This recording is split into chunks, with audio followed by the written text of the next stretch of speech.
Hi, this is Christine Atkinson with Columbine Mortgage, and this is your February timely topic where we are going to discuss what lender points and credits are. This has got to be one of my favorite topics. If you've ever had an initial consultation with me, I go through in detail on what this is. I'm very transparent. I pull up the rates. We discuss everything so you understand.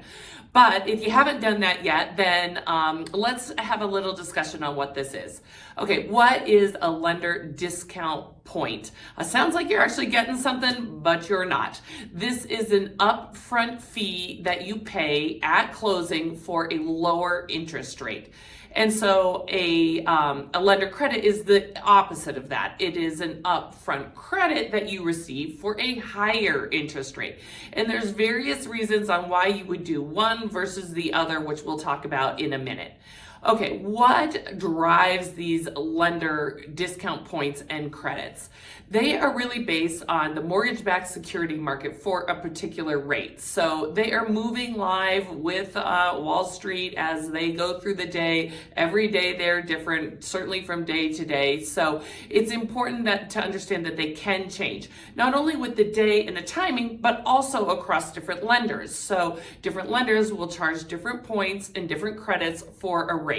So it's super important when you're looking at mortgages and rates to understand what the par rate is, or the rate that's closest to zero, and then you can analyze, does it make sense for me to either buy down the rate with a discount point or to receive a credit? A point is really just a percentage, 1% of the loan. And you can have discount points and credits that are a partial percentage, so 0.23 or whatever it is. So how do you analyze that? Take a look at the chart below and you will see that we can do some math here and understand what is the upfront cost difference versus the savings in the payment, and then just do a simple calculation of dividing to understand how many months it takes to basically achieve payback, or get what I say, get your money back. You'll see that a lot of times it can be a fairly long period. And so you got to understand, am I planning to not only keep the property, but at this point, am I planning to keep the loan that long? That's important. And then of course, weigh the benefits of having a lower payment versus more money in your pocket at closing day. That's going to vary by person.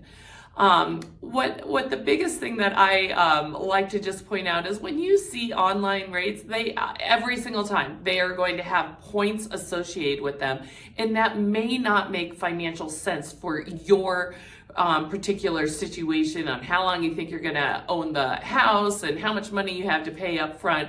So it's super important to work with somebody who's transparent. I am happy to show you this live. Just reach out for an initial consultation and we can walk through any questions that you might have. I hope that's helpful.